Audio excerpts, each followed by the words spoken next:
Hello दोस्तों, मस्ती भरी कहानियों के अंदर आप लोगों का हार्दिक स्वागत है। तो बच्चों, यहाँ पे हम आपको बताएंगे आज जो हम सुनाने जा रहे हैं तेनालीराम की कहानी।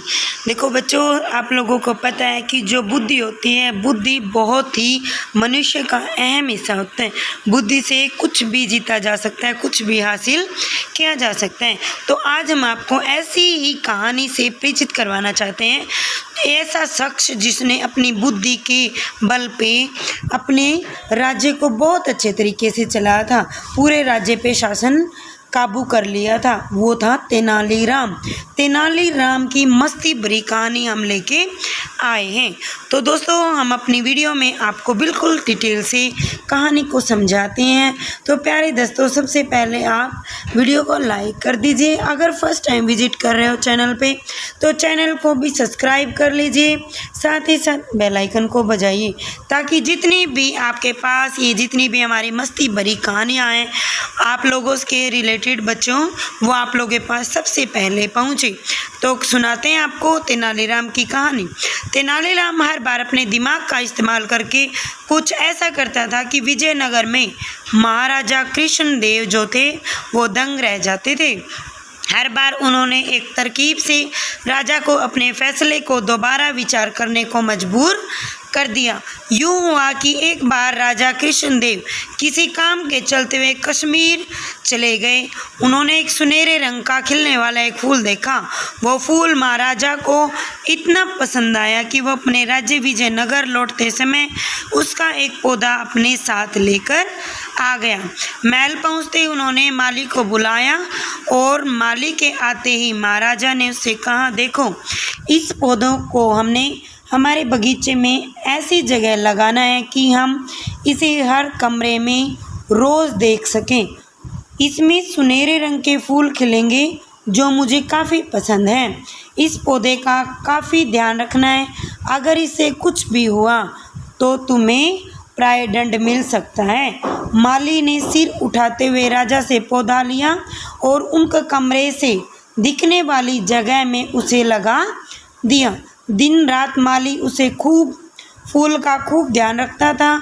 दिन जैसे जैसे बीतता गया उसमें सुनहरे फूल खिलने लगे। रोज राजा उठते ही सबसे पहले उसे देखता और फिर दरबार जाता था।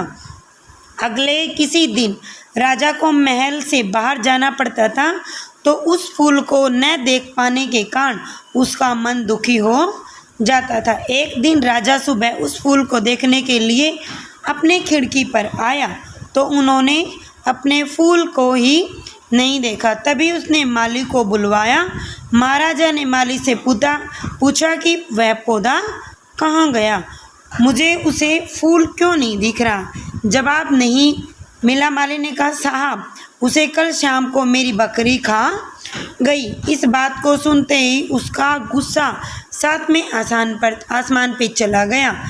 उन्होंने सीधे राजमाली को 2 दिन बाद मौत की सज़ा सुनाने का आदेश दिया। तभी वहाँ सैनिक आए और उन्हें जेल में डाल दिया। माली की पत्नी को जैसे ही इसके बारे में पता चला तो दरबार में राजा से फरियाद करने पहुंची। गुस्से में महाराज उसके एक बात न सुन सके। रोते रोते वो दरबार से जाने लगी। तभी एक व्यक्ति ने उन्हें तेनालीराम से मिलने वाली सलाह दी। रोते रोते माली की पत्नी तेनालीराम को अपने पति को मिली मौत की सज़ा और उनके सुनहरे फूल के बारे में बताया। उसकी सारी बात सुन के तेनालीराम ने उसे समझा बुझाकर घर पर भेज दिया। अगले दिन गुस्से में माली की पत्नी उस सुनहरे फूल को खाने वाली बकरी को चौराहे में ले जाकर डंडे से पीटने लगती है। ऐसे करते करते बकरी अधमरी हो जाती है और विजयनगर राज्य में पशुओं के साथ इस तरह का व्यवहार करना मना था। इसे क्रूरता माना जाता है। इसलिए कुछ लोगों ने माली की पत्नी की इस हरकत की शिकायत नगर कोतवाल से कर दी। सारा मामला जानने के बाद नगर कोतवाल के सिपाहियों को पता चला कि ये सब माली को मिले दंड की वजह से वो गुस्से में कर रही है। यह जानते ही सिपाही इसे तुरंत दरबार में लेके गए। महाराजा कृष्णराज पूछा कि तुम एक जानवर के साथ इतना बुरा व्यवहार कैसे कर सकती हो। ऐसे बकरी जिसके कारण मेरा पूरा घर उजड़वाने वाला है, मैं विधवा होने वाली हूँ, मेरे बच्चे अनाथ होने वाले हैं, उस बकरी के साथ कैसा व्यवहार करूँ महाराज। माली की पत्नी ने जवाब दिया। राजा कृष्णराज ने कहा, तुम्हारी बात का मतलब मैं नहीं समझ पाया। ये बेजुबान जानवर तुम्हारा घर कैसे उजाड़ सकता है। उसने बताया, साहब ये बकरी है जिसने आपके सुनहरे पौधे को खा लिया है, इसी की वजह से मेरे पति को मौत की सज़ा सुनी है। गलती तो इस बकरी की थी, लेकिन सज़ा मेरे पति को मिली है। सज़ा असल इस बकरी की मिलनी चाहिए थी, इसलिए मैं इसे डंडे से पीट रही हूँ। अब महाराज को ये बात समझ आ गई, गलती माली की नहीं बल्कि बकरी की है। यह समझते उन्होंने माली से अपनी पत्नी से पूछा, तुम्हारे पास इतनी बुद्धि कैसे आई, इस तरह मेरी गलती के बारे में समझा सको। उसने कहा, महाराज मुझे रोने के अलावा कुछ नहीं सूझ रहा था, तो यह मुझे किसी पंडित तेनालीराम ने ये बात समझाई है। एक बार फिर राजा कृष्ण राय तेनालीराम पर गर्व महसूस हुआ। उन्होंने कहा, तेनालीराम तुमने मुझे एक बार फिर गलती करने से रोक लिया। कहते ही महाराजा ने मालिक का मृत्यु दंड का फैसला वापस लेते हुए उसे जेल से रिहा करने का आदेश दिया। साथ ही तेनालीराम को उसकी बुद्धि के लिए 50,000 रुपये मुद्रा उपहार के रूप में दिए। कहानी से सीख मिलती है कि समय से पहले कभी भी हार नहीं माननी चाहिए। तो दोस्तों, जीवन में कैसी भी परिस्थिति आ जाए बच्चों, हमने हार नहीं माननी चाहिए।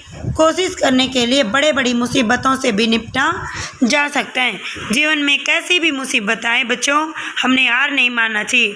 हर मुसीबत का हल होता है, तो कोशिश करने वाले की कभी हार नहीं होती। तो दोस्तों, ये कहानी हमने आप लोगों के लिए बनाई है। आई होप आप लोगों को ये वीडियो जो बनाई है, कहानी जो बनाई है, वो पसंद आई होगी। तो मिलते हैं अगली वीडियो में, तब तक के लिए जय हिंद, जय भारत।